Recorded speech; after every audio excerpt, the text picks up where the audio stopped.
Larsen's Frost Stop is gone for good. $10 adoption fees for dogs all month, and it's now or never for Region 9 football contenders. You're watching St. George News at 5. Good afternoon, I'm Christy Langenheim. The famous keystone of St. George, Larsen's Frost Stop, is officially gone, but there are plans to replace the relic. Chris Reed has the coverage. Larsen's Frost Stop is officially dead and buried.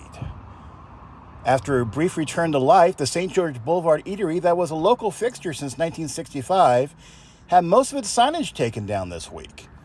In its place will be another soda and cookies place called Sip-In, which hopes to set itself apart with home-style baked recipes made on site, as well as savory items like French fries. But the Piccadilly chips, glaciers, and burgers that made Larsen's an institution are gone forever. However, there's one thing that will survive, Sip-In says.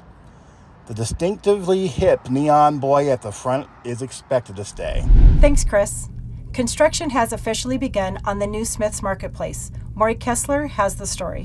1, 2, 3. Business and civic officials and members of the Sun River community gathered Tuesday afternoon for the groundbreaking of a new Smith's Marketplace in St. George. Being built just off Exit 2 of I-15 by the Sun River community, the new store is projected to be open in late 2024 and employ up to 230 people. It is the third Smith's store to be built in St. George since the late 1980s and is also the area's second Smith's Marketplace. Smith's spokeswoman Tina Murray shared more at the groundbreaking and what makes the Smith's Marketplace different from a regular grocery store. So this will be a full marketplace where we not only offer grocery, but it will have home and apparel, a fuel center, and of course a lot of the other amenities that we offer at our marketplace stores with convenient pickup for shopping online, drive-through pharmacy. So it's going to have the best of everything Smith's has to offer.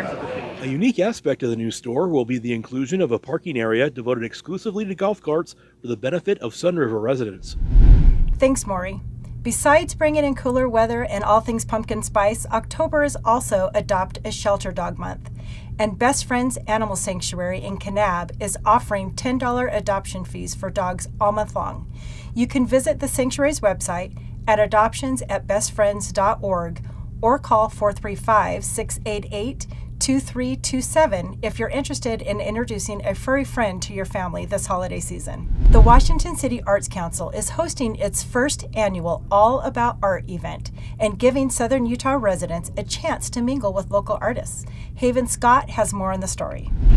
3 years ago, the Washington City Arts Council was formed. This weekend, they are hosting the city's first annual arts festival. All About Art will feature regional art from more than 40 artists, 3 live bands, and artisan food and drinks for one full day in Veterans Park, Arts Council board member Melanie Olson said. We thought this would be a great opportunity for regional artists to come to Washington and have an opportunity to sell their work and just bring an art event to Washington City. Not all of the art is done by professional artists, Olson noted. Recently, the Washington City Mayor and Council met with tutors who helped them create items that will be auctioned for local victims of domestic violence. And we're going to have a silent raffle for them, and the proceeds will be donated to the Dove Center. All About Art will also feature live musicians Mike and Elaine, Greg Eistock, and the Sweet and Spicy Jazztet, as well as artisan food vendors. The first annual All About Art event presented by the Washington City Arts Council will be held on Saturday, October 7th at Veterans Park in Washington City from 9 a.m. to 6 p.m. Thanks, Haven.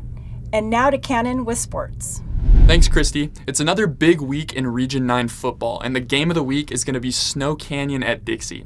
This should be an interesting one as the Flyers are on a 3-game win streak and remain undefeated in region play. The Warriors are fresh off a loss to Desert Hills and trying to get above that 500 mark. Crimson Cliffs also faces off against Pineview, and the Stangs are looking to improve on their massive 6-game win streak and also stay undefeated in the region as well. The Panthers are hungry and well-rested coming off of last week's bye. And the last game of the week is Hurricane at Desert Hills. The Tigers are still in need of a win in region, and the Thunder are starting to get hot as they pulled off an upset against Snow Canyon last week. Now back to you, Christy. Thank you for watching St. George News at 5. I'm Christy Langenheim with St. George News, your #1 source for local news. This has been St. George News at 5.